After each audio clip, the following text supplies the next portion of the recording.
Peresmian Pos Lansia Pelita di Jalan Eka Bakti, Serpong Utara, Kota Tangerang Selatan menjadi momentum bagi para lanjut usia untuk tetap aktif dan produktif melalui berbagai kegiatan bersama. Kamis, 30 April 2026. Pantauan tribuntangerang.com, Wali Kota Tangerang Selatan, Benyamin Daphni, tampak menyapa para lansia yang telah berkumpul di bawah tenda. Hadir pula Kepala Dinas Kesehatan, Alin Hendalin Mahdaniar, yang turut memantau jalannya kegiatan peresmian. Dalam sambutannya, Benyamin menekankan pentingnya tetap berkegiatan bagi masyarakat lanjut usia, lansia, terutama setelah memasuki masa pensiun. Ia mengingatkan masa pensiun dapat menjadi titik rawan jika tidak dipersiapkan dengan baik. Ben menyinggung risiko post-power syndrome, yaitu kondisi ketika seseorang kehilangan peran atau jabatan yang berdampak pada kondisi psikologis serta aktivitas sehari-hari. Menurutnya, tanpa aktivitas yang jelas, seseorang cenderung menjadi pasif dan bergantung pada fasilitas yang sebelumnya tersedia saat masih aktif bekerja. Kondisi ini, lanjutnya, dapat memicu penurunan kesehatan, baik secara fisik maupun mental. Ia menggambarkan bagaimana perubahan gaya hidup setelah pensiun bisa berdampak signifikan jika tidak diantisipasi. Kebiasaan bekerja dan beraktivitas yang tiba-tiba berhenti dapat membuat seseorang kehilangan rutinitas dan tujuan. Untuk itu, Benyamin mengajak para lansia agar tetap aktif, mandiri, dan produktif melalui berbagai kegiatan di masyarakat, termasuk bergabung dalam pos lansia.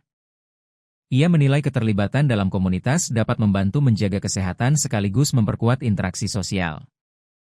Sementara itu, Alin Hendalin Mahdaniar menjelaskan kegiatan pos lansia dirancang untuk meningkatkan derajat kesehatan sekaligus kualitas hidup lansia secara menyeluruh. Ujar Alin kepada tribuntangerang.com, Serpong Utara, Tangsel, Kamis, 30 April 2026. Boleh diceritakan dulu Bu Kadis, hari ini ada kegiatannya apa? Hari ini adalah peresmian Pos Lansia. Pos Lansia ini adalah kegiatan untuk bagaimana kita bisa meningkatkan derajat kesehatan dan kualitas hidup lansia melalui edukasi, kemudian juga melalui pemeriksaan kesehatan dan juga tentunya melalui pemberdayaan masyarakat. Jadi pemeriksaan kesehatan ini selain pemeriksaan kesehatan fisik juga dilakukan pemeriksaan kesehatan mental dengan screening lansia sederhana.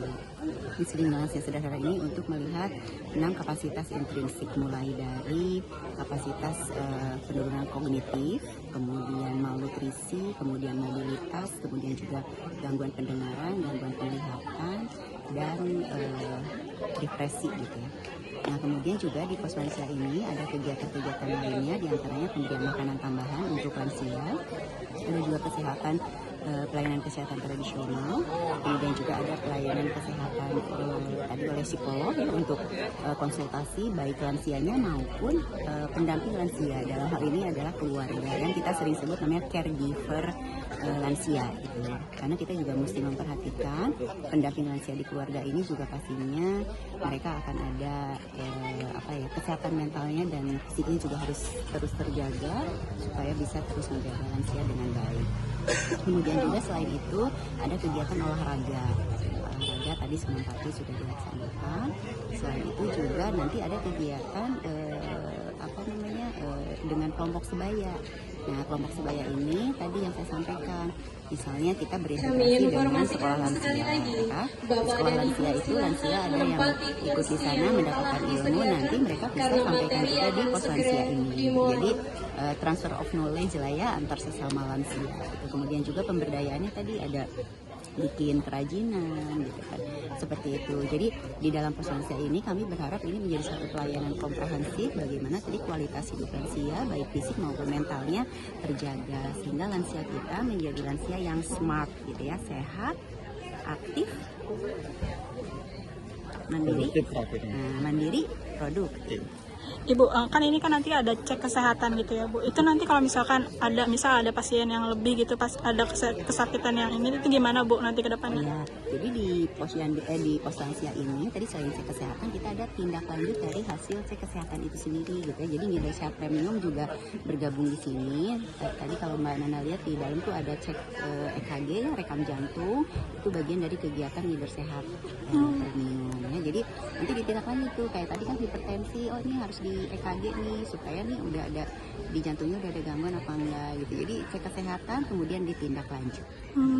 Bu, menarik kalau di lansia ini tuh di sini tuh pakai biaya nggak sih Bu sebenarnya ya? Tadi ini konsepnya pemberdayaan ya, pemberdayaan masyarakat. Jadi walaupun pemberdayaan pasti pemerintah harus hadir di sana ya.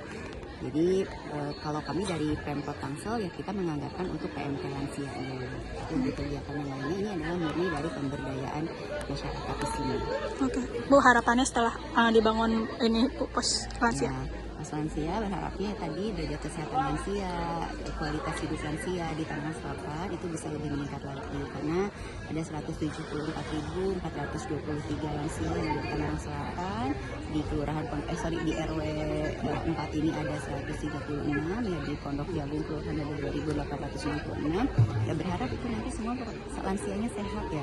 Tadi itu lansianya smart, sehat, aktif, produktif, mandiri produktif, bahagia, berdaya semuanya deh, dan yang pasti tidak merepotkan keluarga ya. Artinya mandiri ya dia. Yang masuk kategori program melalui dinas kesehatan dan beberapa dinas terkait untuk pemberdayaan masyarakat, termasuk di dalamnya pemberdayaan masyarakat bagi lansia. Hari ini yang saya hormati, serentan apapun kelompok lansia ini tetap harus smart, sehat, mandiri, aktif, dan produktif. Jadi buat kita kan, mana yang udah lansia nih seumuran saya. Bu Listia mah belum Oh udah lansia ya. Dan Bang Lili dan kawan-kawan seusia kita, saya juga masuk lansia, saya tahun ini 68 nanti bulan September. Tapi berarti Bang Lili berarti di atas saya. Berapa Bang? 70? 74? Jangan lupa subscribe ya.